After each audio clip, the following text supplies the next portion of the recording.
ಎಲ್ರಿಗೂ, ಇದು one India Kannada. ನಾನು ಪ್ರತಿಮಾ. ವೀಕ್ಷಕರೇ, ವರಮಹಾಲಕ್ಷ್ಮಿ ಹಬ್ಬ ಬಂದೇ ಬಿಡ್ತು. ಹಬ್ಬ ಮಾಡೋದಕ್ಕೆಲ್ಲ ತಯಾರಿಯನ್ನ ಎಲ್ಲರೂ ಮಾಡ್ಕೊಳ್ತಾ ಇದ್ದೀರಾ. ಹಾಗೇನೆ ಹಬ್ಬ ಯಾರು ಮಾಡಬೇಕು ಮಾಡಬಾರದು ಅನ್ನೋದ್ರ ಬಗ್ಗೆ ಕೂಡ ಒಂದಷ್ಟು ಮಂದಿಗೆ ತಿಳ್ಕೊಳ್ಳೋ ಕುತೂಹಲ ಇರುತ್ತೆ. ಕೆಲವ್ರ ಮನೇಲಿ ಸೂತ್ಕ ಆಗಿರುತ್ತೆ, ಹಾಗೆ ಆ ಮನೇಲಿದ್ದ ಯಾರು ಮಹಿಳೆಯರು ಮುಟ್ಟಾಗಿದ್ದಂಥ ಸಂದರ್ಭದಲ್ಲಿ, ಜೊತೆಗೆ ವಿಧವೆಯರು ಈ ಹಬ್ಬವನ್ನ ಮಾಡಬೇಕಾ ಮಾಡಬಾರ್ದಾ, ಇದ್ರ ಬಗ್ಗೆ ಒಂದಷ್ಟು ಕನ್ಫ್ಯೂಷನ್ಸ್ ಇರುತ್ತೆ. ಸೊ ಹಾಗಾದ್ರೆ ತಿಳ್ಕೊಳ್ಳೋಣ ಈ ವಿಷಯದ ಬಗ್ಗೆ. ಯಾರು ಪೂಜೆ ಮಾಡಬೇಕು, ಯಾರು ಮಾಡಬಾರ್ದು, ಈ ಥರದ ವಿಚಾರಗಳ ಬಗ್ಗೆ. ಈ ವಿಚಾರವನ್ನು ತಿಳಿಸ್ಕೊಡೋದಕ್ಕೆ ನಮ್ಮ ಜೊತೆ ಇದ್ದಾರೆ ಖ್ಯಾತ ಜ್ಯೋತಿಷಿಗಳು, ಪ್ರತ್ಯಂಗಿರ ದೇವಿಯ ಆರಾಧಕರು, ಹಾಗೆ ಭಾರತೀಯ ಸಂಪ್ರದಾಯ ಟ್ರಸ್ಟ್ನ ಅಧ್ಯಕ್ಷರಾಗಿರೋ ಡಾಕ್ಟರ್ ಮಹರ್ಷಿ ಗುರುಗಳು. ಗುರುಗಳೇ ನಮಸ್ತೆ, ಕಾರ್ಯಕ್ರಮಕ್ಕೆ ಸ್ವಾಗತ. ನಮಸ್ತೆ ಅಮ್ಮ. ಹರೇ ಶ್ರೀನಿವಾಸ. ಎಲ್ಲರಿಗೂ ಸಹ ನಮಸ್ಕಾರಗಳು. ಗುರುಗಳೇ, ಹಬ್ಬದ ತಯಾರಿ ಎಲ್ಲರ ಮನೆಯಲ್ಲೂ ಶುರುವಾಗಿರುತ್ತೆ. ಮನೆಯಲ್ಲಿ ಏನಾದರೂ ಯಾರಾದರೂ ಮಹಿಳೆಯರು ಮುಟ್ಟಾಗ್ಬಿಟ್ರೆ ಹಬ್ಬ ಮಾಡಬೇಕಾ ಬೇಡವಾ, ಈ ಥರದ ಕನ್ಫ್ಯೂಷನ್ಸ್ ಇರುತ್ತೆ. ಕೆಲವರು ಇನ್ನೊಂದಿನ ಮಾಡಬೇಕು ಅಂತಂದ್ರೂ ಈಗ 8ನೇ ತಾರೀಕು ಬಂದಿರೋದ್ರಿಂದ ಹಬ್ಬ ಅವತ್ತೇ ಮಾಡಬೇಕು ಅಂತ ತುಂಬಾ ಮಂದಿ ಅಂದ್ಕೊಂಡಿರ್ತಾರೆ. ಆ ಮನೇಲಿ ಒಂದಷ್ಟು ಸೂತ್ಕ ಆಗಿರುತ್ತೋ. ಹಾಗೆ ವಿಧವೆಯರು ಈ ಹಬ್ಬ ಮಾಡಬೇಕಾ ಬೇಡವಾ, ಪೂಜೆ, ದೇವಿಯ ಪೂಜೆ ಮಾಡಬೇಕಾ, ಲಕ್ಷ್ಮೀ ಪೂಜೆ ಅದ್ರ ಬಗ್ಗೆ ತಿಳಿಸ್ಕೊಡ್ತೀರಾ? ನೋಡಿ, ಯಾವಾಗಲೂ ಅಷ್ಟೇ ದೇವತಾ ಪೂಜೆ ಪುನಸ್ಕಾರಗಳು ಅಂತ ಬಂದಾಗ ಭಾಳ ಜನಕ್ಕೆ ಒಂದು ಸ್ವಲ್ಪ ಗೊಂದಲ ಜಾಸ್ತಿ ಇರುವಂಥದ್ದು ಇರುತ್ತೆ. ಅಯ್ಯೋ, ನನಗೆ ಗಂಡ ಸತ್ತೋಗ್ಬಿಟ್ಟಿದ್ದಾರೆ, ನಾನು ಮಾಡಬಹುದಾ? ಮತ್ತು ಭಾಳ ಜನ ಒಂದು ನ್ಯೂನ್ಯತೆ ಏನಪ್ಪ ಅಂದರೆ, ಎಲ್ಲಾದರೂ ಕಾರ್ಯಕ್ರಮಕ್ಕೆ ಹೋದಾಗ ಅವ್ರ ಮುಂದೆ ಹೋಗೋದೇ ಇಲ್ಲ. ಅಯ್ಯೋ, ಏನು ಅನ್ಕೊತಾರೋ, ಏನು ಇಲ್ವೋ, ಏನು ಅವ್ರೇನು ಅಂದ್ಬಿಡ್ತಾರೋ, ಅವರಲ್ಲಿ ಖಿನ್ನತೆಗೆ ಹೋಗುವಂಥ ಪರಿಸ್ಥಿತಿ ನಾವು ನೋಡ್ತಾ ಇದ್ದೀವಿ. ಈ ಹಬ್ಬದ ವಿಚಾರಗಳು ಬಂದಾಗೂ ಇದೇ ಪ್ರಾಬ್ಲಮ್ ಆಗ್ತಾ ಇದೆ. ಪದೇ ಪದೇ ನಾವು ಹೇಳ್ತಾನೆ ಇರ್ತೀವಿ. ನೋಡಿ, ನಮ್ಮ ಮನೆಯವ್ರು ತೀರೋಗ್ಬಿಟ್ಟಿದ್ದಾರೆ ವರ್ಷದಲ್ಲಿ, ಸೊ ನಾನು ಹೋಗ್ಬೋದಾ, ಪಾಲ್ಗೊಳ್ಬಹುದಾ ಏನಾದರೂ ನಾಮಕರಣ ಅಥವಾ ಮದುವೆಗಳಿಗೆ? ಅದಕ್ಕೆಲ್ಲ ಹೋದರೆ ಏನೋ ನಾನು ಸರಿ ಇಲ್ಲ, ನಂದು ಕೆಟ್ಟ ಒಂದು ಜಾತಕ, ಈ ಥರ ಪ್ರಾಬ್ಲಮ್ ಆಗಿಬಿಟ್ಟಿದೆ ಅನ್ನುವಂಥ ಮನಸ್ಥಿತಿಗೆ ಹೋಗುವಂಥದ್ದಿರುತ್ತೆ. ಆದರೆ ಈ ಹಬ್ಬದ ವಿಚಾರ ಬಂದಾಗ, ಅದು ಬೇರೆ ಯಾವುದೇ ವಿಚಾರ ಇರಲಿ, ಹಬ್ಬಗಳಂತ ಬಂದಾಗ ಪ್ರತಿಯೊಬ್ಬರೂ ಸಹ ಮಾಡಬಹುದು ಅನ್ನುವಂಥದ್ದನ್ನು ಶಾಸ್ತ್ರ ಹೇಳುತ್ತೆ.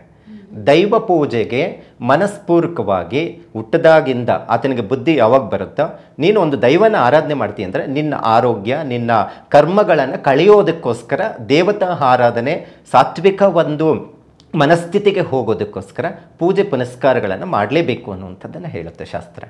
ಹಾಗಾಗಿ ಗಂಡ ತೀರೋಗಿದರೆ ನಾನು ಮಾಡಬಾರ್ದು ಹಬ್ಬ ಅನ್ನುವಂಥದ್ದು ಯಾವುದೇ ಜಾತಕದಲ್ಲಿ, ಯಾವುದೇ ರೀತಿ ಗ್ರಂಥಗಳಲ್ಲಿ ಇಲ್ಲವೇ ಇಲ್ಲ ಅನ್ನುವಂಥದ್ದು ಹೇಳುತ್ತೆ. ಅಲ್ಲ, ಲಕ್ಷ್ಮಿಗೆ ಮುತ್ತೈದೆಯರೇ ಪೂಜೆ ಮಾಡಬೇಕು ಇದನ್ನ ಹೇಳ್ತಾರಲ್ಲ? ಹೌದು, ಖಂಡಿತ ಇದು ತಪ್ಪು ಅಭಿಪ್ರಾಯ ಅನ್ನುವಂಥದ್ದು ವಿಚಾರ. ಯಾಕಂತ ಹೇಳಿದ್ರೆ ಮುತ್ತೈದರೇ ಮಾಡಬೇಕು ಅನ್ನುವಂಥದ್ದು ಎಲ್ಲಿ ಗ್ರಂಥಗಳಲ್ಲಿ ಕೊಟ್ಟಿಲ್ಲ.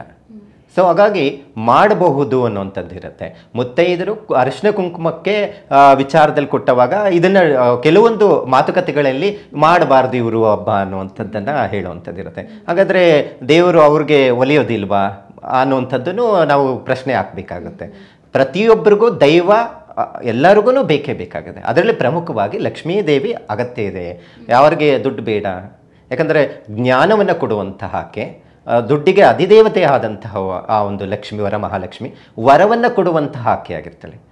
ಬೇಡಿದ ಇಚ್ಛಾಶಕ್ತಿ ಏನಿರುತ್ತೆ ಅವರಲ್ಲಿ ಬೇಡುವಂಥದ್ದು ಇರುತ್ತೆ, ಅದನ್ನು ಕೊಡುವಂಥದ್ದು ವ್ರತ ಆಗಿರುತ್ತೆ. ಹಾಗಾಗಿ ಖಂಡಿತ ಆ ವ್ರತವನ್ನು ಆಚರಣೆ ಮಾಡಬಹುದು. ಯಾರು ಮಾಡಬಾರ್ದು, ಯಾವ ಸನ್ನಿವೇಶದಲ್ಲಿ ಮಾಡಬಾರ್ದು ಅನ್ನೋವಂಥದ್ದು ವಿಚಾರಗಳನ್ನು ತಿಳ್ಕೊಳ್ಬೇಕಾಗುತ್ತೆ. ಈಗ ಯಜಮಾನರು ತೀರೋಗ್ಬಿಟ್ಟಿದ್ದಾರೆ, ವರ್ಷ ಆಗಿದೆ, ವರ್ಷ ಇನ್ನೂ ಆಗಲಿಲ್ಲ.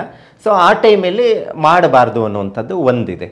ಯಾಕಂತ ಹೇಳಿದ್ರೆ ಇವತ್ತು ಯಜಮಾನರಾಗ್ಬೋದು, ಅಥವಾ ತಂದೆ ಆಗಬಹುದು, ಅಥವಾ ತಾಯಿ ಆಗಬಹುದು. ತಂದೆ ಇದ್ದ ನಂತರ ನಾನು ಇಲ್ಲಿ ಬಂದಿದ್ದೀನಿ, ಅಸ್ತಿತ್ವವಾಗಿದ್ದೀನಿ, ಅವರ ಒಂದು ಕೃತಜ್ಞತೆಯನ್ನು ಸಲ್ಲಿಸೋದಕ್ಕೋಸ್ಕರ ಆಡಂಬರವಾಗಿ ಯಾವುದೇ ಪೂಜೆ ಪುನಸ್ಕಾರಗಳನ್ನು ಖುಷಿಯಿಂದ ಆಚರಣೆ ಮಾಡಬಾರ್ದು ಅನ್ನುವಂಥದ್ದನ್ನು ಶಾಸ್ತ್ರದಲ್ಲಿ ಹೇಳುತ್ತೆ. ಒಂದು ನಿಯಮ ಇಟ್ಕೊಂಡಿರುವಂಥದ್ದಿದೆ.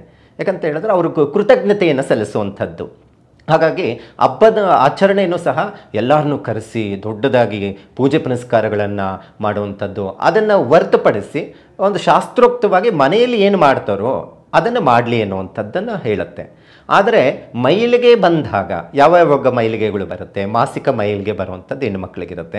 ಆ ಸಂದರ್ಭ ಏನಾದರೂ ಇದೇ ಹಬ್ಬದ ದಿನ ಏನಾದರೂ ಇತ್ತು ಅಂತ ಹೇಳಿದ್ರೆ ಆ ದಿನ ನಿಷಿದ್ಧ. ಮನೆಯಲ್ಲಿ ಯಾರೇ ಆಗಬಹುದು, ಮಗಳಾಗಬಹುದು ಅಥವಾ ತಾಯಿ ಆಗಬಹುದು, ಯಾರೇ ಮೈಲಿಗೆ ಅನ್ನುವಂಥದ್ದು ಬಂತು ಮಾಸಿಕ ಅಂತ ಹೇಳಿದ್ರೆ ಅಷ್ಟು ಪ್ರಶಸ್ತವಾಗಿರೋದಿಲ್ಲ ಪೂಜೆಗೆ ಅನ್ನುವಂಥದ್ದನ್ನು ಶಾಸ್ತ್ರ ಹೇಳುತ್ತೆ. ನಂತರ ಯಾವ ಸಂದರ್ಭದಲ್ಲಿ ಇನ್ನೊಂದು ಪೂಜೆ ವಿಚಾರದಲ್ಲಿ ಮಾಡಬಾರ್ದು ಅಂತ ಹೇಳಿದ್ರೆ, ಯಾರಾದರೂ ಮನೆಯಲ್ಲಿ ತೀರೋಗಿದ್ದರೆ ಅವ್ರಿಗೆ ಅಂಟಿದೆ ಅಂತ ಹೇಳಿದ್ರೆ 11 ದಿನ ಕಾಲ ಯಾವುದೇ ಪೂಜೆ ಪುನಸ್ಕಾರಗಳನ್ನು ಮಾಡಬಾರ್ದು, ದೇವರಿಗೆ ವಿಚಾರದಲ್ಲಿ ಹೋಗಬಾರ್ದು ಅನ್ನುವಂಥದ್ದು ಇರುತ್ತೆ. ಅವಾಗ ಮೈಲಿಗೆ ಇರುತ್ತೆ.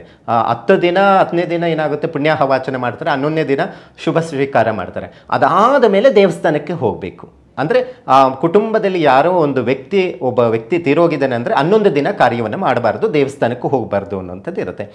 ಅಂಥ ಸಂದರ್ಭ ಏನಾದರೂ ಈ ವರಮಹಾಲಕ್ಷ್ಮಿ ಹಬ್ಬ ಬಂದಿರುವಂಥ ಸಂದರ್ಭದಲ್ಲಿ ಇದೆ ಅಂದರೆ ಅವರು ಮಾಡಬಾರ್ದು. 11ನೇ ದಿನ ಆದ ಮೇಲೆ ಬೇಕಾದರೆ ಮನೆಯಲ್ಲಿ ಚಿಕ್ಕದಾಗಿ ಪೂಜೆಯನ್ನು ಮಾಡಬಹುದು ಅಂತ ಶಾಸ್ತ್ರ ಹೇಳುತ್ತೆ.